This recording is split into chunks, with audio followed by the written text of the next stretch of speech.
नमस्ते।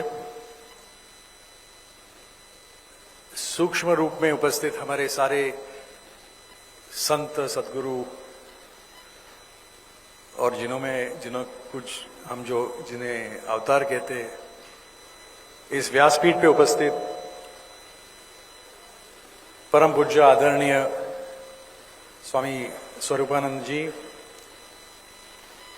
परम पूज्य आदरणीय श्रीयम जी सर और सारे उपस्थित भक्तजन, ये हमारा तीसरा साल है इस भक्ति और शक्ति का ये महाउत्सव हम जो बना रहे हैं। और इसका मुख्य कारण ये था कि हमें एक सेवा करने के लिए एक संधि मिलती है और मैं स्वामी चिन्मयानंद मिशन उनका मैं एक शिष्य ही हूँ। स्वामी स्वरूपानंद जी के सारे किताबें मेरे पास है। मैं अभी बीच में हम बात कर रहे थे, मैं और मेरी बीवी में काफ़ी बार हमारे में झगड़ा नहीं होता, लेकिन इनके किताब पहला मैं या पहले तुम, इसके ऊपर हमारा वाद विवाद हो। तो उन्होंने इस बार उनको एक कॉपी अलग दी और मुझे भी एक अलग दे दी है। लेकिन इनसे जो मैंने सीखा है स्वामी चिन्मय मिशन, और मुझे याद है कि मेरे गुरुजी जब उन्होंने देह नहीं छोड़ा था तो उन्होंने कहा था कि अंग्रेजी में अगर तुमको ज़्यादा अगर पढ़ना है गीता के बारे में या उपनिषद हो तो स्वामी चिन्मयानंद के जो किताबें थे उनको आप फॉलो करो। और वहाँ से एक मार्गदर्शन शुरू हुआ। और बहुत सारी जो हम ये चीज़ें कर रहे हैं आज कि आध्यात्मिक और भौतिक संतुलित जीवन जीने की कोशिश करते हैं, तो उनका सारा श्रेय मैं कहता हूँ कि हमारे सरे यहाँ जो सद्गुरु हैं उनको जाता है। और ये जो आज में उत्सव हम मना रहे हैं हर साल, उसका यही कारण है कि भक्ति समझने के लिए हम समझना हम कोशिश कर रहे हैं। और ये जो कहते हैं कि भक्ति बिना शक्ति निष्क्रिय होती है और शक्ति बिना भक्ति ये हानिकारक विनाशकारक ही होती है। और आज दुनिया में जो चल रहा है सारे देशों में, हम देख रहे हैं कि बहुत सारे आह्वान आ रहे हैं और चैलेंजेस आ रहे हैं। इस संवत्सर का नाम ही पराभव है। तो ये साल काफ़ी मुश्किलें आने वाली है और इसके लिए ऐसे सब जो कार्यक्रम है इनकी मुझे तो ऐसा लगता है कि बहुत ज़रूरी है। हम सब जो भक्तजन हैं उनके लिए तो ये एक बहुत ही अच्छा मौका है कि इनके हम आशीर्वाद ले लें और हमारा जीवन हम सुखी करने की कोशिश करें। मेरे गुरु आदरणीय श्रीयम सर, इनसे तो मैं क्या बोलूँ, ऐसे ऋण है कि वो चुका ही नहीं सकते कभी। और पहली दफ़ा जब हमने पहले साल ये पादुका उत्सव मनाया था तो श्री गुरु बाबा जी, जिन्हें महाअवतार बाबा जी के नाम से भी जानते हैं लोग, तो उनके जो पादुका है वो भी आज यहाँ पे है। और सर ने कहा कि उनका अस्तित्व फिजिकल प्रेजेंस के जैसा ही ये सब पादुका है। और ये सब पादुका जहाँ पे सब जो है, तो ये सारे हमारे गुरु, हमारे सद्गुरु सब यहाँ पे हमें एक मार्गदर्शन करने के लिए, आशीर्वाद देने के लिए खुद यहाँ पे स्वयं आते हैं। तो उससे बड़ा मैं बोलता हूँ कुछ भाग्य नहीं है। और ये हम किस लिए कर रहे हैं? पहली तो चीज़ है कि हम भक्त बनने की कोशिश कर रहे हैं और भक्ति और सेवा ये साथ में ही करना है। और जो भी हमारा कार्य है वो उनको हम अर्पण कर रहे हैं। और हमने नारद भक्ति सूत्र में तो हमेशा सुना ही है कि तथा अर्पिता अखिला चरण तथा विस्मरण परम व्याकुलता ही थी। तो जब भी अभी ये परिस्थिति ऐसी आ रही है कि व्याकुलता की एक परिस्थिति आ रही है, तो हम उनको अगर भूल जाते हैं तो ये ऐसी हालत हो जाती है। और जो हम में से है कि जो भूलते ही नहीं, तो उनके लिए तो ये कलयुग वगैरह कुछ नहीं, सत्ययुगी है। क्योंकि जब ऐसे गुरु है हमारे साथ तो और क्या चाहिए। तो ये हम जो उत्सव मनाते हैं वो आज ईद है, सो सबके लिए ईद मुबारक। हम कोई यहाँ पे जाति धर्म भेद ये सब हम करते नहीं है। ये संतों में तो ऐसा कुछ सवाल ही नहीं आता कि ये तो उसके परे है। तो हम यहाँ पे सब आ रहे हैं कुछ एक हमको संधि मिल रही है, जैसे मैंने कहा कि सेवा करने के भी यहाँ पे बहुत सारे जो पादुका जो संस्था है, अगर किसी को सेवा करनी है, मौका चाहिए, तो बहुत सारे यहाँ पे आपको एक ऑप्शंस मिल जाएंगे। और सबसे मुख्य ये है कि ये सब करके बाद में हम पे क्या परिणाम होने वाला है। तो जो साधु और सत्संग त्रिपुरा रहस्य के बारे में सर ने हमको सिखाया, और बहुत ही बढ़िया एक ग्रंथ है, और वहाँ पे उन्होंने दत्तात्रेय परशुराम जी को कह रहे कि साधु और संत के अगर सत्संग नहीं है, अगर उनका संग नहीं मिलता है, तो आपकी ये आध्यात्मिक जो शुरुआत है, भक्ति की जो प्रवास की शुरुआत है, वो हो ही नहीं सकती। और इनके बिना, उनके मार्गदर्शन के बिना, इनके आशीर्वाद के बिना हम ये आध्यात्मिक मार्ग पे चल नहीं सकते। दूसरा ये है कि आध्यात्मिक और भौतिक, आज मैं भी एक व्यवसाय कर रहा हूँ, सकाळ है, हमारे बहुत सारे व्यवसाय भी है, लेकिन आपको आश्चर्य होगा कि, और मेरी टीम यहाँ है कि 25 साल से मैं कभी ऑफिस नहीं गया।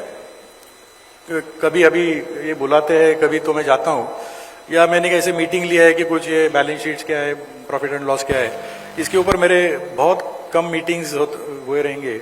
और सिर्फ उपासना के मार्ग पे चलते हम अपना व्यवसाय बढ़ा भी सकते हैं, धन भी मिलता है, सब कुछ होता है, उसका मैं अनुभव खुद लेता हूँ।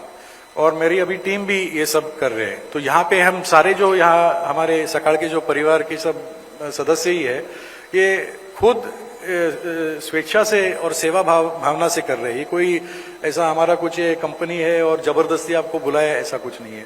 तो इस आध्यात्मिक मार्ग पे हम चलते हैं। अभी हमने यहाँ पे व्यारती होम किया, हमारे यहाँ रोज अग्निहोत्र होता है, सुबह सूर्योदय और सूर्यास्त के समय, और सब वॉलंटरीली करते हैं। तो सही मायने पे अगर हम शास्त्र की हम सब फॉलो करते हैं, तो उसका लाभ इतना बढ़िया होता है कि ये ऐसा कुछ हो रहा है पूरे दुनिया में, तो उसका टेंशन, कुछ स्ट्रेस, कुछ नहीं रहता। और इसके लिए ये एक हम मुंबई में हम कर रहे हैं, क्योंकि मुंबई ऐसी एक जगह है कि जहाँ पे मुझे लगता है सबसे ज़्यादा स्ट्रेस शायद ये शहर में रहेगा, और इसके लिए यहाँ पे हम हर साल करने का ये प्रयास करते हैं। और अगर अच्छा भक्त बनना है, तो सर ने तो हमको सिखाया कि भाई 3 चीज़ें हमको ध्यान में रखनी है। एक तो जैसे भगवद गीता में ही कहा है कि एक सबको देखते हुए एक समत्व भाव, और एक कोई ऐसा क्या बोलते हैं, मीन्स ट्रैंक्विलिटी रख के सबको हम हर चीज़ को देखना चाहिए। ये एक गुण है जो भक्त में होना चाहिए। दूसरी चीज़ जो हमको सिखाया है कि सारे इंद्रियों पे कोशिश करना है कि उसको संतुलन में रखे, कंट्रोल करे, और सबको, सब चाहे वो प्राणी है, पक्षी है, जो भी है, सबके और एक प्रेम भाव की तरह हमको देखना है। और हम ये जो अगर ये बदल हमारे में होता है, तो उस बदल करने के लिए हम ये सब आयोजित कर रहे हैं। मैंने मेरी टीम को भी कहा था कि एक आदमी भी नहीं आता तो फर्क नहीं पड़ता। यहाँ पे कोई स्पॉन्सरशिप अलाउड ही नहीं है कि आप बोलेंगे कि हमको इतना पैसा देना है और हम ये स्पॉन्सर करते वगैरह, कुछ स्पॉन्सरशिप नहीं, इधर कुछ हम टिकट नहीं लगाते, कुछ नहीं। ये हमको एक संधि है, और कोई आए या नहीं आए, मैं तो मुझे खुशी होती है कि जब ज्यादा क्राउड नहीं रहता है, क्योंकि हमको फिर वो सेवा करने को और मौका मिलता है। अच्छा है अगर ज्यादा लोग आते, लेकिन कोई आते नहीं आते। एडवर्टीजमेंट पब्लिसिटी सिर्फ इसके लिए है कि जिसके नसीब में है, और जो बुलावा हम बोलते हैं कि उनका बुलावा है, वही यहाँ पे आ सकते हैं। तो इधर आप देखेंगे कि हम कोई मंत्री संतरी, किसी को हम, आपको आना है, एक भक्त करके आप अगर आना है, तो आप कोई भी रहेंगे, आइए, प्यार से आइए, कोई प्रॉब्लम नहीं। लेकिन यहाँ पे हमें कुछ पॉलिटिकल या कुछ व्यवसाय या ऐसा कुछ ये भावना है ही नहीं हमारे मन में। तो सारे आप हमारे कुटुंब के सदस्य हैं, आप सब जो आए हैं, तो हम सब मिलके एक व्यासपीठ में सब साथ में आके अगर हम ये भक्ति शक्ति का अगर हम प्रयोग कर सके, और दुनिया को हम बोलते रहते हैं कि भारत एक विश्व गुरु, कोई एक भी संत हमारे यहाँ पे है कि जिन्होंने खुद कहा कि मैं गुरु हूं और आप मुझे फॉलो करो, इनको देख के हम इनको गुरु मानने लगे। तो भारत में हमारा जो लोग है, उनका स्वभाव बदलता है, तो बाकी के दुनिया बोलेंगे कि अरे भारतीय लोग ऐसे बिहेव करते हैं, तो हमको भी आपके जैसा कुछ सीखना है, तो भी हम विश्व गुरु बन सकते हैं। तो हमारे में बदल अगर ला सकते हैं तो कुछ फायदा है। यहाँ ये व्यासपीठ पे हम कोई समाज को बदलने को या आपको बदलने को ऐसा कोई हमने ठेका नहीं लिया है। हम सिर्फ हमको बदलने का हमने एक संकल्प किया है, और इसके लिए जो भी आते हैं साथ में अच्छा है, नहीं आते तो भी ठीक है, कोई बात नहीं है। तो एक ही है कि जो भी इच्छा उसकी है, जो इन सब हमारे सदगुरु और गुरुओं की और संतों की इच्छा है वही हमारी इच्छा है। और मैं सिर्फ यही प्रार्थना करता हूं कि संत, साधु, सदगुरु, शासन और समाज अगर एक साथ जुड़ जाते हैं, अगर हमारे जो नेता है सब है, इनको कोई सदगुरु या गुरु मिलते हैं और उनके वो मार्गदर्शन लेते हैं, जहाँ पे जो असली सत्य है, सत्य के जो हम जो ढूंढते रहते हैं, तो ये अगर हो सकता है, ऐसा सत्संग हो सकता है, तो ही हम भारतीय कह सकते हैं अपने आप को। हम ये जो ये अग्नि उपासना करते हैं, दीप ध्यान करते हैं, तो ये सब एक ऊर्जा के हम उपासक हैं। और कोई भी दुनिया में, चाहे कोई भी देश में हो, अगर वो ऊर्जा का उपासक है तो ही वो भारतीय कहला सकता है।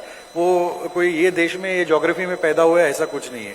तो ये जो हमारा ये इनिशिएटिव है, ये सिर्फ हम इस देश में नहीं, लेकिन पृथ्वी में जहाँ पे भी जिनको भी इंटरेस्ट है, आज अग्निहोत्र इतने देशों में करते हैं लोग, बहुत सारी उपासना होती है, तो इसको कहीं तो हम अगर प्रोत्साहन कर सकते हैं और लोगों को हम शेयर कर सकते हैं, तो उसका एक आनंद अलग है। तो मैं यही एक आखिरी बात करता हूं कि जो भी उनकी इच्छा है, हमें एक अच्छा भक्त बनाए, कहीं हम हमारे गुरु की हम सेवा करने को हमको जो संधि मिलती है, उतना ही आशीर्वाद हमको मिले। और मैं भगवान से यही प्रार्थना करता हूं और मेरे वाणी को विश्राम देता हूं। सकाळच्या सर्व सोशल मीडिया प्लॅटफॉर्मला लाईक, फॉलो आणि सबस्क्राईब करा। तसंच सर्व नोटिफिकेशनसाठी बेल आयकॉन प्रेस करायला विसरू नका।